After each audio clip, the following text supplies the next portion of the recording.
Very affordable. Tapos, ito yung mga flutter nila. Ayan, nakaset na.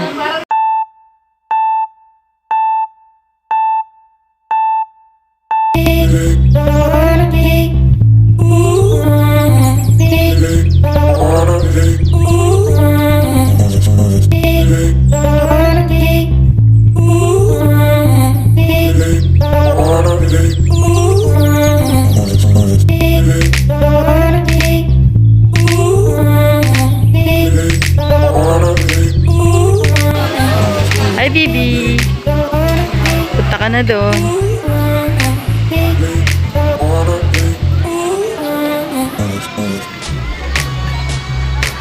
Hi! Say hi! Hey!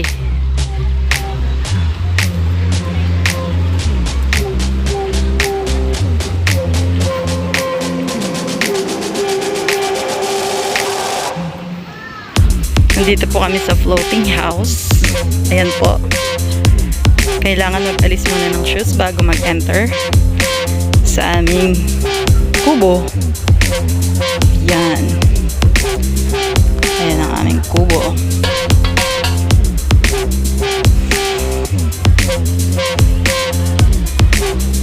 Wow, it's so nice naman. Ayan.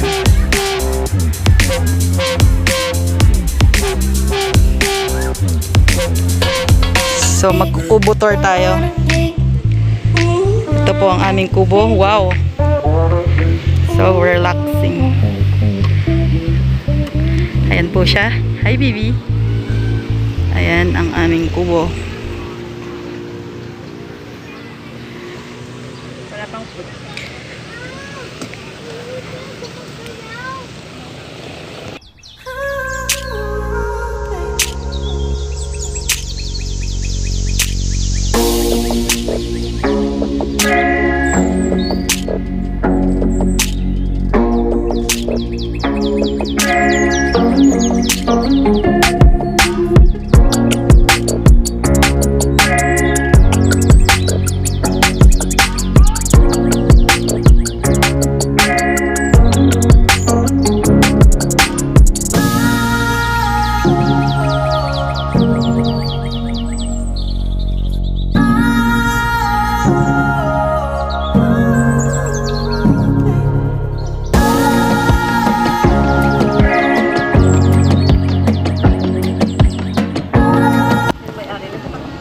Oo.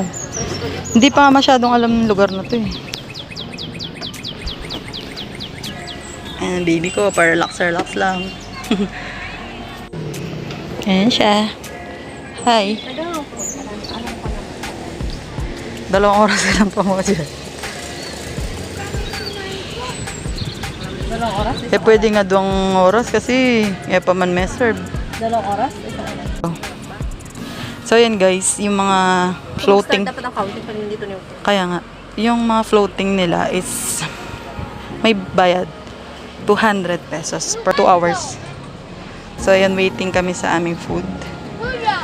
Pero worth it naman ang place kasi nakaka-relax. Yan. So, dito sa aming kubo, meron kaming maliit na balcony na makikita mo ang view sa outpass. Yan. Kalain mo bang nasa Pampanga ka lang, oh? Charan mo, hindi dito rin nakaka.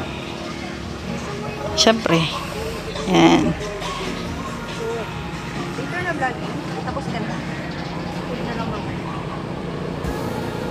Dito na vlog. Wait. Almost done.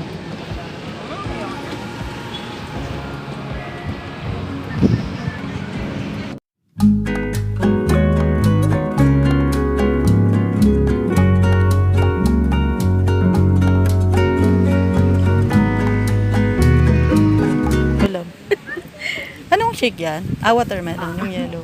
Sabi niya. Thank you.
beef. Hinihintay ko. Gutom na siya, kaya hindi na siya namamansin. Kakain na kami. Let's eat! Ciao!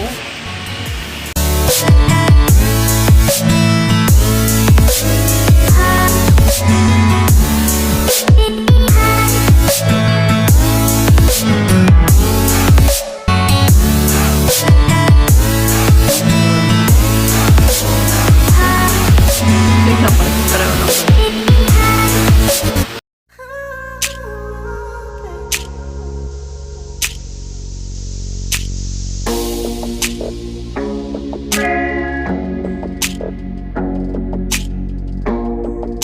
This place is great. Atmosphere is chill and cool.